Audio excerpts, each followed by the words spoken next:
तब से भक्त परिवार अहमदाबाद का हाटकेश्वर, तलोद, गांधीनगर, हतई, संतरामपुर, जहाँ जहाँ से भक्तगण जुड़े थे, सबकी भावना थी कि कब गुरु मिलन देखने के लिए मिलेगा, कब माता जी को आचार्य श्री के दर्शन होंगे और हम उस दृश्य को देखें।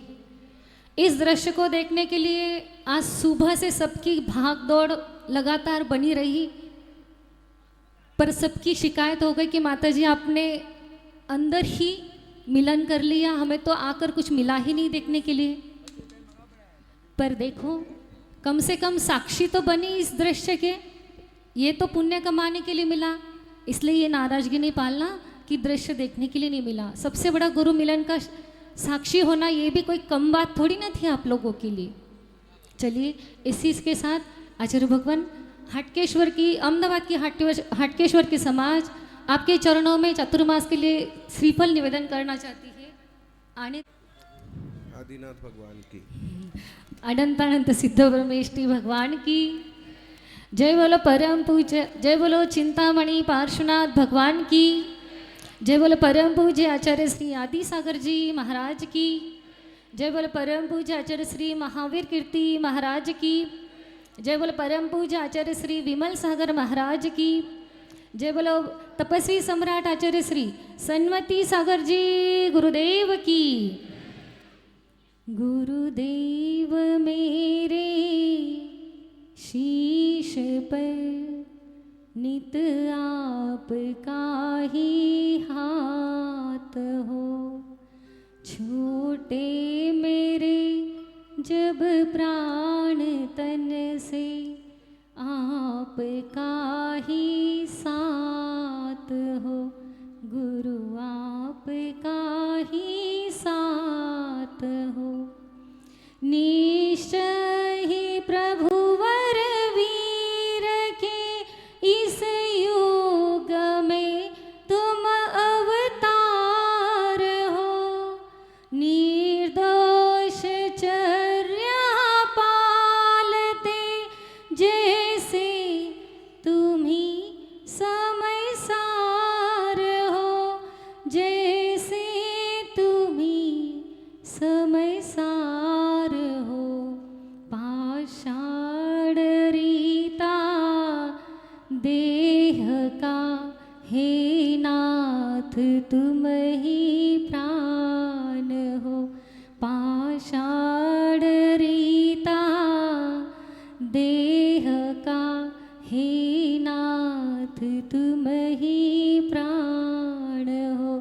गुरुदेव मेरे शीश पर नित आपका ही हाथ हो, छूटे मेरे जब प्राण तन से आपका ही साथ हो, गुरु आपका ही हाथ हो, गुरु आपका ही हाथ हो। जो बोले चतुर्थ पट्टाधि वात्सल्य शिरोमणि आचार्य भगवान श्री सुनील सागर जी गुरुदेव की।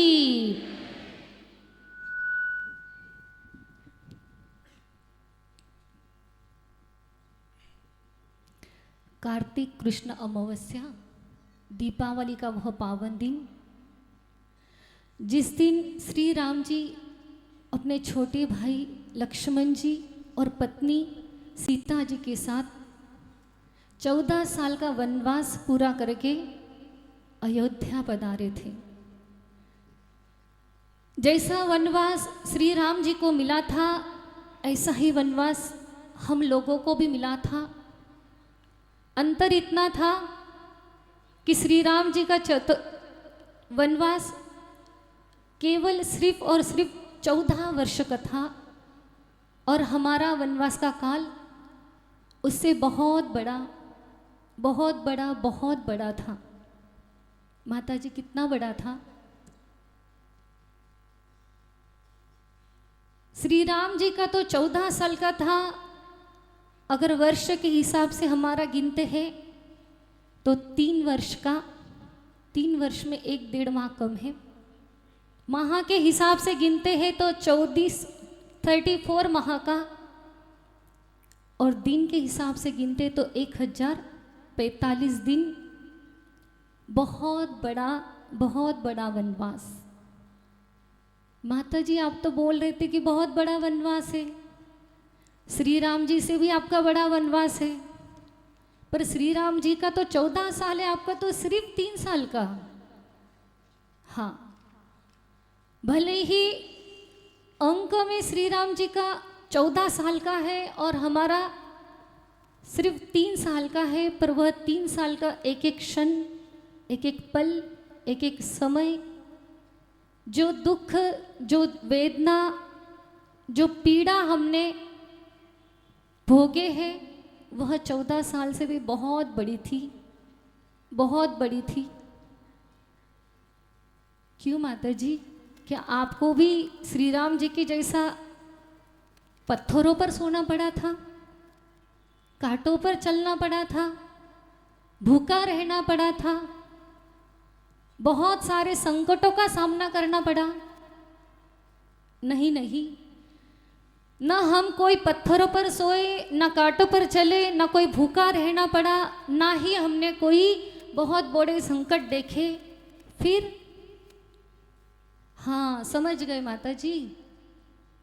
शायद श्री राम जी का तो पिता दशरथ के साथ वियोग हुआ था, 4 माताओं के साथ वियोग हुआ, भाई भाभी के साथ वियोग हुआ था, बहुत बड़े कुटुंब के साथ वियोग हुआ था, साथ में बहुत बड़ी सेना के साथ वियोग हुआ, हाथी घोड़े राजपाट वैभव भोग के साथ वियोग हुआ था।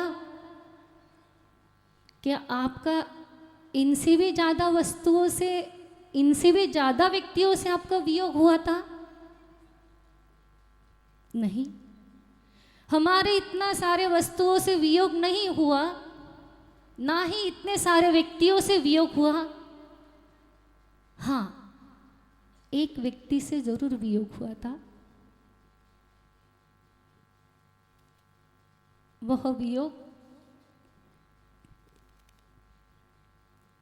अगर वह वियोग श्री राम जी को भी होता तो वह भी हम जैसे दुखी रहते, पर उनका वियोग उनसे नहीं हुआ था जिनसे हमारा वियोग हुआ था। किनसे वियोग हुआ था माता जी?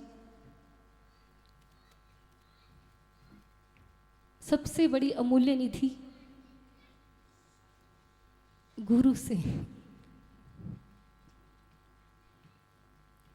माँ बाप को छोड़ना बहुत आसान था,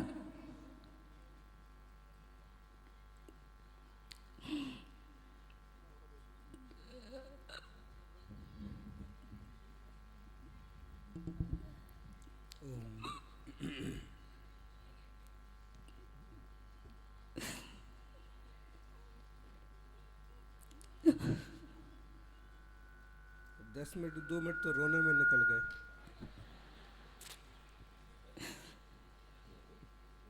माँ बाप को छोड़ना बहुत आसान था, भाई भाभी परिवार छोड़ना बहुत आसान, गुरु छोड़ना बहुत कठिन।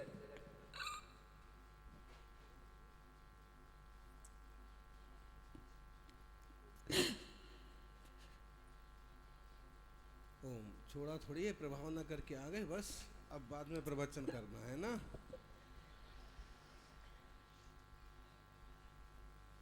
अच्छी प्रभाव ना करी, इतने लोग आए देखो दूर दूर से। वियोग भले गुरु से हुआ, बहुत बड़ा दुख देने वाला था, इसलिए हमने कहा कि हमारा एक एक क्षण 14 साल से भी बड़ा था। माता जी, श्री राम जी जब वनवास गए तो घर से उनको कुछ नहीं मिला था, पर वे बहुत बड़े धनुर्धर थे, बहुत बड़ी विद्याएं उनके पास थी, मंत्रों तंत्रों की सिद्धियां थी उनके पास, और नाना प्रकार के अस्त्र शस्त्र थे। आपके पास क्या था? सच है, ना हमारे पास कोई विद्याएं थी, ना कोई मंत्र तंत्र थे, ना हम कोई धनुर्धर थे, ना हमारे पास कोई अस्त्र शस्त्र था। क्या साधु भी अस्त्र शस्त्र रखते हैं? हाँ, साधु के पास भी एक शस्त्र है, पर वो मारने के लिए नहीं, इस जीव के कल्याण के लिए होता है, प्रवचन का शस्त्र। जब वियोग हुआ तो उस समय प्रवचन भी नहीं आता था, न हमने कभी दिया था, न कोई प्रवचन की तैयारी थी। फिर भी ये वनवास 3 साल का जो थोड़ी बहुत प्रभाव ना कर पाए, उसके लिए हमारे पास एक बहुत बड़ा शस्त्र था, जिसके बलबूते पर हम सहजता से इस 3 साल को पूर्ण करके वापस आ पाए। कौन सा शस्त्र? चलिए, एक सवाल सबका रहता था कि माता जी, दीदी तो गुजराती बोलती, गुजरात की है, तो क्या आप भी गुजरात के हो? आप दोनों बहनें हो? सबका मन का सवाल। आज बोलते हैं कि हमारा जन्म गुजरात का नहीं था, हमारा जन्म महाराष्ट्र प्रांत के दुलिया नगर के सोनगिर जिले का था, जहाँ हमारे पिताजी की एक छोटी सी कपड़े की दुकान है, गृहस्थावस्था के। एक बड़ा शस्त्र जिसके बलबूते पर हमने यह 3 साल का वनवास जीता था, वह शस्त्र कौन सा है? इसी को हम अपने जीवन के छोटे से दृष्टांत से बताएंगे। हमारे पिताजी की गृहस्थावस्था के पिताजी की कपड़े की दुकान थी। कभी कभार भाई लोग दुकान में ना रहे तो हम दुकान में बैठ जाते थे, या बहुत भीड़ रही तो काउंटर में थोड़ा संभालने के लिए बैठ जाते थे। एक दिन की बात है, 2-3 लेडीज आई और पिताजी से कहा कि हमें रूपम कंपनी की साड़ी चाहिए। पापा ने 10-15 साड़ियाँ उनके दिखाई। दिखाते समय बहुत उनकी गुणों की, साड़ियों की भी तारीफ करते गए, बोलते गए, ऐसी साड़ियाँ पटाने की बहुत कोशिश की, पर बोलते बोलते कम से कम 25, 30, 35 साड़ियों का बहुत बड़ा ढेर लगा दिया। उन लेडीज़ों ने उसको छूना तो दूर, देखना तो दूर, सीधा खड़े होकर जाने लगी। पिताजी ने पूछा, क्या हुआ? उन्होंने कहा, बाबा, रूपमची साडी असेल तर दाखवा, नाही तर तुमचा आणि आमचा वेळ कशाला विनाकारण वाया घालतात? बोले कि रूपम की साड़ी हो तो दिखाओ, फालतू में आपका और हमारा समय क्यों बर्बाद कर रहे हैं? पापा ने इशारा किया, बैठ जाओ, और आदमी से कहा कि जाओ अंदर से साड़ियाँ लेकर आ जाओ। वह 2 सेट लाया होगा, 6-6 का एक सेट, ऐसे 2 साड़ियाँ लेकर 2 सेट लेकर आया, और जैसे ही उन लेडीज़ों के सामने डाला कि झट से उसमें बिना समय गंवाए 5-4 मिनट में 4 साड़ियाँ पास की, और अपने साथ जो मुंह मांगा दाम बोला झट से निकाल कर देने लगे। पिताजी ने फिर से बोला कि देखो, ये रूपम कंपनी की साड़ी है और ये बीना कंपनी की साड़ी है। इन दोनों साड़ियों को देखो, इसकी पोत, डिज़ाइन, कलर, इसका वजन, सब कुछ एक समान है। और तो ये सिर्फ 200 रुपये की है और ये 500 रुपये की साड़ी है। इन दोनों साड़ियों में कोई अंतर नहीं है। अंतर सिर्फ इतना है कि इस पर कंपनी का नाम लिखा है और एक पर कंपनी का नाम नहीं है। पर फिर भी वो लेडीज नहीं मानी और उठाकर वही साड़ियाँ अधिक दाम में देकर चली गई। चलिए, एक सवाल आपसे पूछते हैं कि एक ऐसे ही 2 साड़ियाँ आपके पास है, कंपनी की साड़ी है और एक बिना कंपनी की साड़ी है। दोनों की डिज़ाइन, कलर, पोत, वजन सब कुछ सेम, दाम भी कम। कौन सी साड़ी आप लेना पसंद करोगे? बताओ। पंचकल्याणिक में हार गए क्या? भक्ति करते करते थक गए? ब्रांडेड सही है। कीमत किसकी थी? साड़ी की नहीं थी, ब्रांड की कीमत थी। यही हमारे पास सबसे बड़ा शस्त्र था, सबसे बड़ा मोहर थी हमारे पास। यह बोल दो कि सबसे बड़ा चक्र रत्न था हमारे पास। जब चक्रवर्ती 6 खंडों को जीतने के लिए जाता है तो उसके आयुधशाला में एक चक्र रत्न पैदा होता है, जो उस चक्र रत्न छह खंड के जीतने के लिए जब जाता है तो उसके आगे आगे चलता है, और जिस जिस शहर में, जिस जिस नगर में, जिस जिस गांव में वह चक्र रत्न आगे चलता है, वहाँ के राजा उस चक्र रत्न को देखते ही सीधा अपने आसन से उठकर नीचे उतर जाते। उतर ही नहीं जाते, अपना मुकुट उतारकर सीधा चक्रवर्ती के चरणों में रखकर अपनी आधीनता स्वीकार करते हैं। ऐसा ही यह चक्र रत्न, अतिशयकारी चक्र रत्न हमारे पास था कि जिस जिस शहर में, जिस जिस नगर में, जिस जिस गांव में, जिस जिस स्थान में जाते थे, यह चक्र रत्न पहले ही पहुंच जाता था। किसकी शिष्या आ रही है? चतुर्थ भट्टाधीश आचार्य सुनील सागर महाराज की शिष्या आ रही। किसकी शिष्या आ रही है? आचार्य आदि सागर परंपरा की आन बान शान आचार्य श्री सुनील सागर महाराज की शिष्या आ रही है। किसकी शिष्या आ रही है? वर्तमान के साक्षात महावीर स्वरूप बैठे, समोषण में बैठे हुए आचार्य सुनील सागर महाराज की शिष्या यह चक्र रत्न, जिसके बलबूते पर हम जिस गांव में जाते थे हमें कोई प्रवचन का चक्र रत्न नहीं उठाना पड़ता था। यह नाम सुनते ही समाज, पूरा गांव बाहर आ जाता था, आ ही नहीं जाता था। पूरा बैंड बाजा, ढोल, फूलों की वर्षा, पात प्रक्षालन सब कुछ लेकर बड़ी अवगाने के साथ हमारे लिए खड़ी हो जाती थी, समर्पित भक्ति करने के लिए खड़ी हो जाती। सबसे बड़ा चक्र रत्न हमारे पास था। यह चक्र रत्न केवल इस मध्य लोक में नहीं, इस कंपनी का नाम केवल इस मध्य लोक में नहीं चलता है, स्वर्ग लोक में भी साक्षात सौधर्म इंद्र इस चक्र रत्न की महिमा दिन रात गाया करता है। ऐसा यह चक्र रत्न, जिसके बलबूते पर हम इस 3 साल का वनवास पूरा तो नहीं, पूरा तो क्या, बहुत बड़ी विजय प्राप्त करने की सामर्थ्यता प्रकट की। यह ऐसा नाम है कि जिसके आगे बोल लो अपने आप सिर झुकाकर बैठ जाता है। हमें याद है आज भी वह दिन, हमारा पहला चतुर्मास मेवाड़ की धरती गिंगला में हुआ और दूसरा भी चतुर्मास मेवाड़ की ही धरा पर हुआ, अहमदाबाद, गुजरात की अहमदाबाद हाटकेश्वर समाज में, जहाँ की समाज और हमारा गुरुभक्त परिवार आचार्य श्री के चरणों में पूर्ण रूप में समर्पित ऐसा वह समाज, जहाँ हमारा चतुर्मास हुआ। उस चतुर्मास को कराने वाले सबसे बड़े संजय भैया थे, जो आचार्य भगवान के भक्त परिवार, भक्त गुरु भक्त परिवार में से एक भक्त थे। उनका नित्य नियम हमारे पास में आना, सुबह आना, आधा घंटा बैठना, कुछ चर्चा करके फिर अपनी दुकान खोलने के लिए चले जाना। एक दिन की बात है कि वह शाम के समय हमारे पास आई 4 साढ़े 4 बजे। हमने कहा दिन में कहाँ चांद आ गया? तो बताते हैं बहुत खुश, बहुत प्रसन्न, थोड़ा मोटा शरीर था, भागते हुए आए थे, पूरे हाफ हाफ कर रहे थे, फिर भी शब्द निकल नहीं रहे थे। पर बोले माता जी क्या बताओ, बहुत बड़ी खुशखबरी है, बहुत बड़ी खुशखबरी। हमने कहा क्या बात है, इतने प्रसन्न क्यों लग रहे हैं? उनको जैसे आचार्य श्री के प्रति समर्पित थे, ऐसे ही वे आचार्य कुंतु सागर महाराज जी के प्रति भी समर्पित थे। उन्होंने कहा उनको अक्सर आचार्य कुंतु सागर महाराज का हफ्ते 2 हफ्ते में दीदी के द्वारा, वहाँ की दीदी के द्वारा आशीर्वाद मिलता था।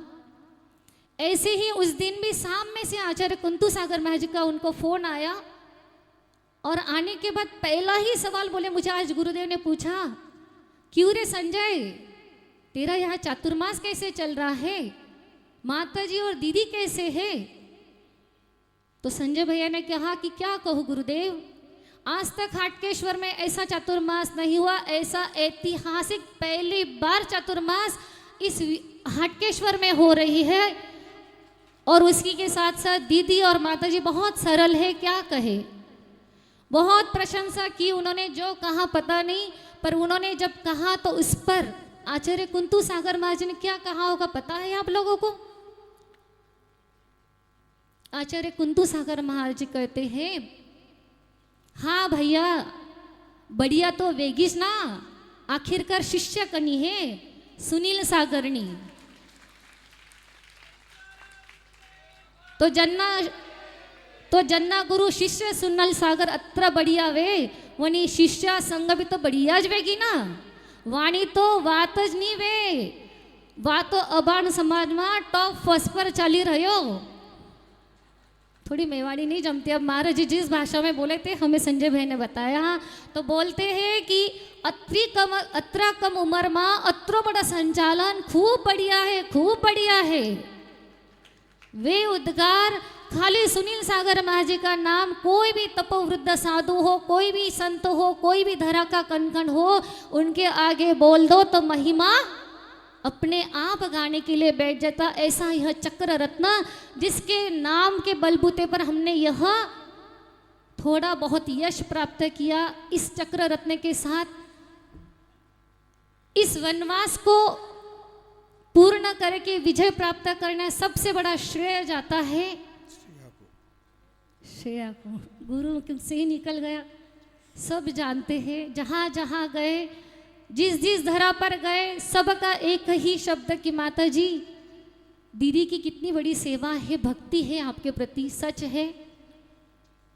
वे ना होती तो आज हम यहाँ बहुत ना बन पाते। हर समय हमारी छाया भी एक बार हमारी छाया छोड़ सकती थी, पर उसने हमारा एक पल के लिए भी कभी साथ नहीं छोड़ा। आज की दुनिया में एक सगा भी एक सगे के लिए इतना नहीं कर सकता था, इस पराई व्यक्ति ने मेरे लिए सगे से भी बढ़कर कार्य मेरे लिए किया है। कालू भैया जो गुड़ेल के हैं, उनका हमेशा एक बात कहते थे, माता जी आपका सहारा दीदी है और दीदी का सहारा आप हो। मन ही मन हंस देते थे, क्योंकि एक बात तो सच बोलते थे पर दूसरी बात गलत बोलते थे। हमारा सहारा तो वो थी, पर उसका सहारा हम कभी नहीं बन पाए। उसने हमारे लिए हमेशा सहारा दिया, हमें खड़ा जो किया, कभी हारने नहीं दिया, कभी डरने नहीं दिया, कभी रोने नहीं दिया, कभी गिरने नहीं दिया। आप हमेशा कमज़ोर नहीं पड़ोगे, आप कभी कमज़ोर नहीं होगे। मैं हूँ आपके साथ, मैं पूरा संभालूंगी, आप चलो बस। कहीं भी किसी भी जगह हमें कहीं भी किसी क्षण पर, इतनी बड़ी घर की लड़की कोई कम नहीं है। आज इतनी पढ़ी लिखी इतने बड़े घर की होने पर भी कौन सा काम नहीं था जो उसने आज हमारे लिए नहीं किया हो। बोल भी नहीं सकती उसकी इस कार्य को, फिर भी आज बहुत बड़ी उसकी, जिसके कारण आज हम इतना बड़ा जीत कर आए। साथ में 7 माह से 8 माह से हमारे साथ में नया गांव की मंजुला बेन, जिनने पहली बार देखते ही हमारे चरणों में श्रीफल दीक्षा के लिए अर्पण किया था, और आचार्य श्री के कर कमलों से जिनकी मुंगाना में दीक्षा होकर अजित नाम पड़ा है, जो आज हमारे अजितमती नाम पड़ा है, जो हमारे साथ में इस हमारे पास में रहे हैं। ऐसे वनवास को पूरा करने में भगवान 8 साल हुए। 8 साल के दौरान हमने आपसे 5 साल और वनवास का 3 साल, 8 साल के दौरान हमने आपसे कुछ नहीं मांगा, एक भी चीज़ नहीं मांगी। मांगी तो एक ही चीज़ मांगी, आपका आशीर्वाद। इसके अलावा हमने आपसे कुछ नहीं मांगा है, और आज भी यही मांगते हैं भगवान कि आज आपका आशीर्वाद हमारे, जब तक हम सिद्ध लोक की वंदना ना कर पाए, वहाँ सिद्ध शिला पर विराजमान ना हो पाए, तब तक आपका आशीर्वाद, आपका वात्सल्य, आपका प्रेम हमारे ऊपर बना रहे। इस जीव का इस भव में जो कल्याण किया है, संस्कार देकर आपका जो नाम हमें दिया है, वह जब तक हम मुक्ति शिला पर ना पहुँच जाए, तब तक भव भव में आपका ही नाम हमें मिले। यही आपके चरणों में कोटि बार प्रार्थना है। भगवान आपका आशीर्वाद, आपकी दृष्टि हम पर बने, यही मंगलमय भावनाओं के साथ जय बोले तपस्वी सम्राट आचार्य भगवान श्री सन्मति सागर जी गुरुदेव की जय। जय बोले चतुर्थ भट्टाधीश आचार्य भगवान श्री सुनील सागर जी गुरुदेव की जय। नमो भगवान जी। परम पूज्य